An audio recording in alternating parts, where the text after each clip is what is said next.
Hi, my name is Jason Uprichard, and I am for the Running for a Change cause. I am doing inclusiveness of different cultures.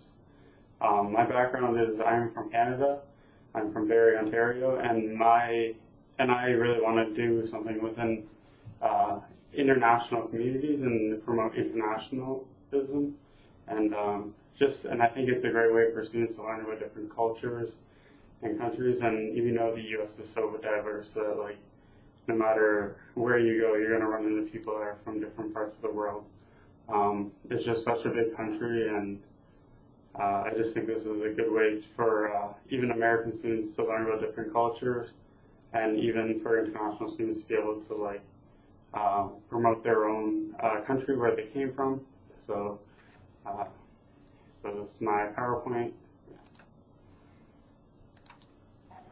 So the goals and objectives. So the goals of the project is to celebrate how diverse the University of Charleston is and how diverse the United States of America are. So again, it's just like a very big country, and I just think it's and how diverse the University of Charleston is. Like as international students, there's people that come from Spain, like Europe, Asia, even South America, and like other parts of North America. You meet so many different people here, and it's crazy how diverse the University of Charleston is, and I want to be able to show that within the community. So an explanation of my project. Students will be in a group of 3 or 4. We will have booths for different countries or regions of the USA. So if you're from a different region from in the United States, then you have something that you think maybe your area does that maybe the rest of the United States doesn't do, then you can always do like a state one instead. I think that'd be really cool. It might be even more interesting for students from the Americans to be able to do. Each booth would set up an activity based on their own country or region that their group chooses. We can set up posters with information on them, and we can set up, the rest is up to the group and what we can do. With our activity, we can sell the products and put it toward the charity chosen as a class. We can always research stuff, and then we can come up with the best one and come up with a class to where we can donate the money.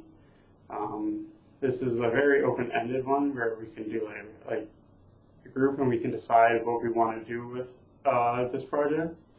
And I wanted this to be like a class one more so than me directing everything the way it's supposed to be done. But I think this is like a good way to start. For the activities they can do like arts and crafts, so you can make dolls and try and sell if you're really good at arts and crafts. If you're good at drawing stuff, you can try and do henna tattoos, depends on what countries you're from. You can do arts and crafts with countries, you can try and you can do lots of stuff with this. So, and I am interested to see what different students have in mind and what activities they can be able to do. And then it's also help with, you have to be able to communicate with the information that's on the posters to the public. So to all the racers and stuff. You can always do baked goods too if you wanted to sell it. Or even if you want to give it away too. If you just like baking and stuff, you can always do that. Project plan. So number 1, get the group sorted out and signed up for a country they want to do or region of the United States. Number 2, brainstorm and decide what activities they're going to do. Number 3, we'll choose a charity to donate the proceeds to that we get. Number 4, decide in the group who will run the booths and activities. I think number 5, 1 month before the race date, we should have all our posters completed. At least we can have them done, and we can at least maybe focus on other things about the project. 6, we'll need to set up tables and have space for each activities. We will have to see how much space we would need and how much space we can use. Number 7, we will need the supplies for each activity. So that's based up on what each group decides what they need. So they should come up with a resource plan and try and locate and figure out stuff within a week or 2 before. Number 8, a week before, we should make a little brochure for people. Make sure maybe people around the community can take home with them. Maybe help them with travel plans or something they can learn, something they can read and look at maybe. Materials needed. We will need tables for the booths and stuff. Be able to put posters on for if you're having food. You need ingredients for the food, plates, forks, napkins, garbage cans for each station so that everybody can throw the stuff out. You can always bring drinks too. You need the billboards, of course. Printing supplies for the rest of use for allergy needs. So like we should always put on like peanut allergies for the safety of the public. Even gluten, if it has gluten, if it's gluten free or not, if it has dairy products in it, like just to keep it safe for everybody, so that nobody has an allergic reaction.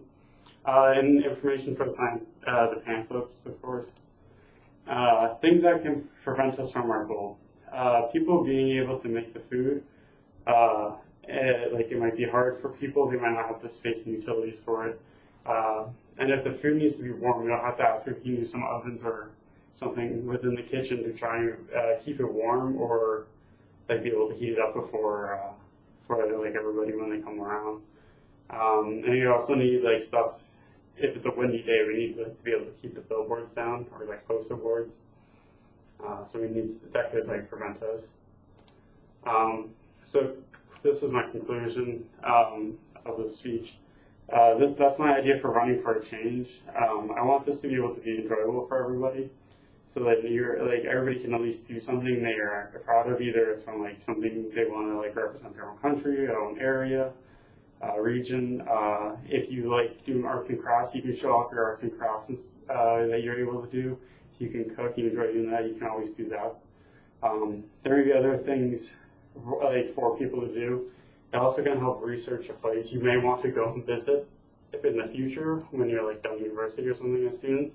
Maybe a place you've always wanted to go and you can research it more, and maybe just it can maybe help, like it just makes you want to do more. And I think research is always a good way for students to be able to learn. And I think the best way of learning for students is to get out and like see different countries of the world and go abroad, and being able to like learn different ways and how people view each other. And I think that's the best way for people to learn. I think it's a lot more than what you can get in school on any like given day, because you can always go and there's some beautiful countries out there. And I think for students to be able to get out and be able to explore, I think it's a good for them. So I think this is a good stepping stool for students to be able to like look in where they want to go and maybe do some research about a country before they go somewhere.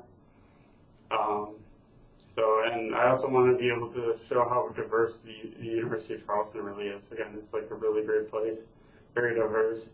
There's people that come all over from the United States as well. I know people that are from like California, Florida, and like again all the international students. So yeah, that's all, folks.